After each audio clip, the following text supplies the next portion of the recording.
Ascendance of a Bookworm is back. Season 3 has finally premiered. I have been looking forward to this ever since they announced that they were going to have a third season. I am so happy it's here. It's kind of one of those things where I never expect Ascendance of a Bookworm to continue on, and my hopes for a full adaptation of the series is way up there with the likes of many titles that I really enjoy. Ascendance of a Bookworm has always been a series that I feel is just a very refreshing take on the isekai genre, moving it to more of a realm of just a slight fantasy with some really great, wholesome, and world-building moments. Characters that you just fall in love with and really want to see where they go. But this is my thoughts on the premiere of Ascendance of Bookworm, the third season. I think it goes without saying, but yes, this will be full-on spoilers for the show itself, so if you have not watched the series or this episode, definitely wait to watch it. Without further ado, let's jump right into it. Season 3 opens up right where we left off with Season 2. Of course, we just had this whole battle with this Toromboro. We had that whole situation with the fallout with the soldier, the damage of Mine's ceremonial outfit. We still are talking about this dedication ceremony that we have to prepare for. So, of course, she still has to get her new ceremonial outfit. But not only that, but they're preparing for winter, in which time Mine is supposed to stay at the cathedral. So she's doing a lot of preparation for that, getting new clothing. I like how Benno pushes very strictly upon her that she needs to get some really good clothes, really good underwear, and all this stuff, and it just turns into this whole stupid battle between, I don't care what people see, and he's like, no, it's about you not getting sick. Obviously, you get sick really easily, so get the right stuff. And this turns into a whole aspect of actually selling the books that she has just created, which I thought was interesting. Like the looming threat that I've constantly seen throughout the whole development of Mine was obviously the fact that she's bringing new things into this world, and that those new things are obviously selling like crazy. And I kind of had a feeling that the moment that she would start bringing books into the picture, the main focus she was going to have was accessibility. And so I always had this fear in the back of my head that eventually she's going to make the wrong people mad. She's going to create something that is going to be very accessible to the commoners that the nobles don't really necessarily want to happen.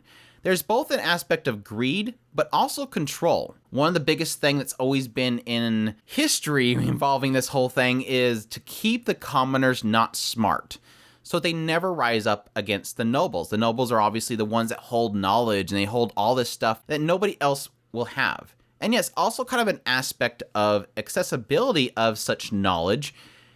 You want to keep it in a way that it's very inaccessible to prevent knowledge. So of course my looming threat that I always had was, who's she going to make mad? And we finally technically have that.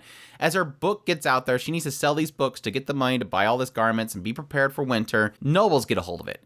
Nobles that are connected with rich commoners eventually gets into their hands. And they start talking about the idea that this particular ink guild, they have a guild for ink, which again, I guess is up there because you're talking about books that are expensive, but an ink guild gets word of this and they find out that apparently some child thought up this whole thing and they're coming straight after Benno. Now, she already pretty much gives up to Benno. You know, look, you can sell this method to them. If you want to just wipe your hands of it, we'll even get rid of production of the ink. I don't know why she would do that, because if they prevent her from being able to get it, that makes it to where she can't make the book. So my hope at least is that they at least get something in the contract that still allows her to get the ink, like some sort of rights for cheaper buy or something like that. But anyway, this guild is really interested in finding out who she is. Even when they do show up to make the contract with Benno and to sell the actual way that they make it, he wants to know where she is. And even Lutz notes this to her. This guy's bad. Like, he has this look on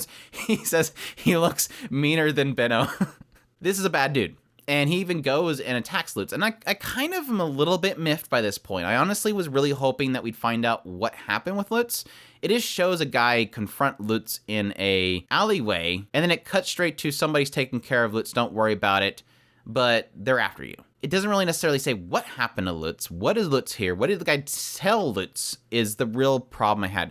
And I don't know if that's just cut for pacing reasons, but that's kind of where they're leaving that right now. Obviously, it's forced her to have to go to the church early, which kind of sucks because then she has to leave the family behind. I think they've already mentioned the idea that Mine would be at the cathedral during the time that her mother would be giving birth because she's currently pregnant. So there's a lot of things that are really a myth right now for her having to be forced to be there. And obviously, she's now getting a lot of homesickness because now she's locked up in this cathedral. But it is cool they've kind of somehow roped in, at least from Ferdinand's perspective, that she still needs to be able to see her family. I do like the fact that they can still visit her because, again, he kind of mentions the idea that we don't want her going mana crazy and then messing up the whole ceremony. She has to see the high priest, so we don't want her mad right now. I rewatched the scene where she strangled the high priest, and I was like, yeah, that was a good scene. That was like one of my favorite scenes. But yeah, she did get her new ceremonial guards. Obviously, she did note that she wanted Corina specifically to make the garbs. I really like that. I love seeing her again. I think one of my favorite pairing of characters in this entire series has been Otto and Corina. Otto is like just the coolest dude. Again, going back and kind of recapping a lot of the old seasons, I just reminded how much I loved Otto. He was like this, just the coolest dude. I remember I seem to recall something to do with the fact that Gunther, the father, really didn't like Otto and how close mine was getting with Otto. It was kind of cute. But yeah, a lot of father-daughter moments this episode that I really do appreciate. Just the usual very wholesome nature of Ascendance of Bookworm is something I've always loved, and I was definitely reminded in this first episode. Just the love that Mine has with her family. Obviously, one of the main things we kind of left the second season with was Ferdinand diving into Mine's memories. And the thing that she recalled was her mother. And she was very saddened by this because she never paid attention to her mother much. It kind of gives this indication that she was always had her face in her books, and so she never communicated with her mother. And she had this regret that she couldn't say anything to her mother.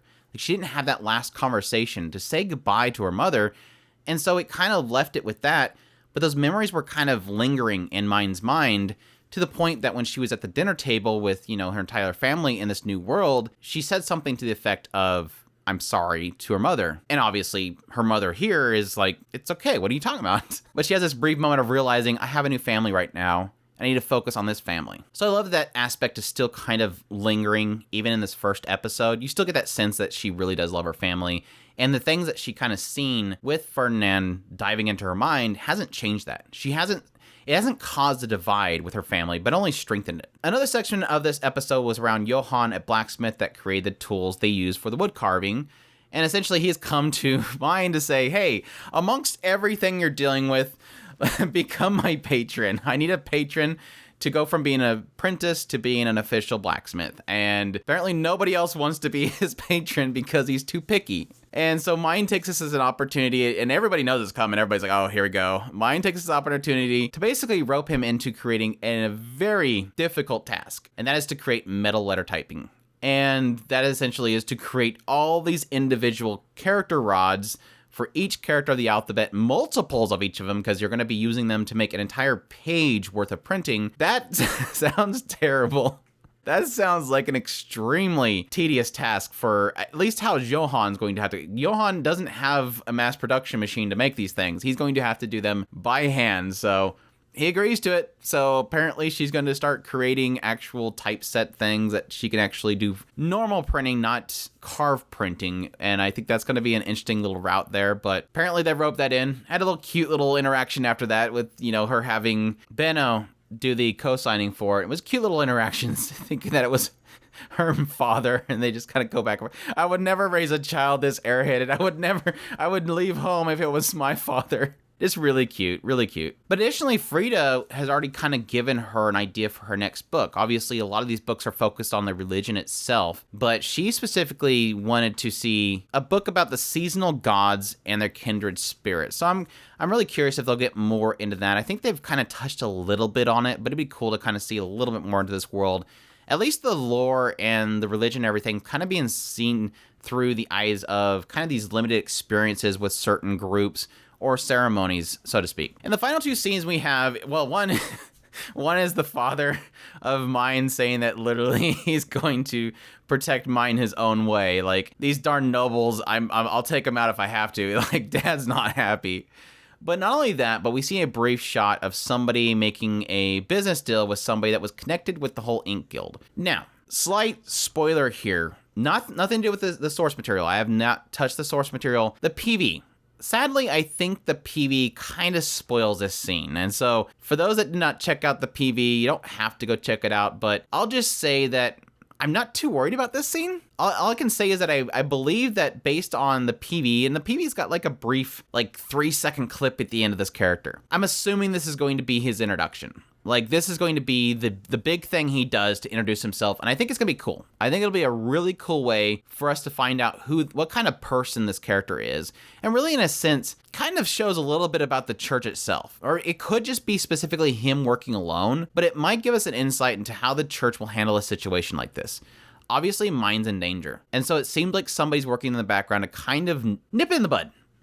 Let's just take care of this situation real quick. And I think that's what they're going to be doing there. I'll be really interested to see who this character is. Obviously, again, he was introduced with the PV, and I have been kind of excited to see what kind of a character he is. Mainly in the idea that we don't necessarily have any characters that are really good at pushing Mind's buttons. Everybody is sort of either supportive of her, are tough love, parental figures, or just officials, but nobody that really pushes Mind's buttons. And I really do see this character as being somebody that could possibly push her buttons in a teasing way, but I think it'll be fun. So hopefully he's a solid character, but he's definitely going to be a character I'll be interested to see what kind of chemistry he injects in this world. Because like I said, everybody else is kind of sort of more in the wholesome and very supportive side or combative side. Nothing really in that middle. I also love the OP.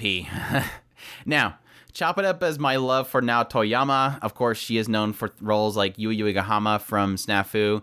I absolutely love her voice. I was a little bit miffed the idea that they didn't use the same group that they used for Slow Loop, but still, I love her voice. And we have Maya Sakamoto doing the ED as well. Just very beautiful OP and ED. Additionally, I love they're continuing to do the end cards for the series. I always love seeing different artists and their take on the character designs and stuff like that. Obviously, this one isn't a stretch to figure out. This is Sheena Yu. She is the one that did the art itself for the light novel series, so definitely love her art. But I'll try to remember each week as I do my impressions of each episode to make sure to include it with that so you guys know, because I always look into it. I always look in to see who's done it, what other stuff they've worked on. This one obviously, again, did the Ascendance of Bookworm light novel art. Also did Sakurada Reset light novel art, so really great artwork. But yeah, that's my thoughts on the premiere of Ascendance of Bookworm Season 3. I will definitely be covering this show on a weekly basis, so if you're in love with Ascendance of Bookworm as much as I am, definitely make sure to subscribe to this channel. I'll be covering it on a week basis.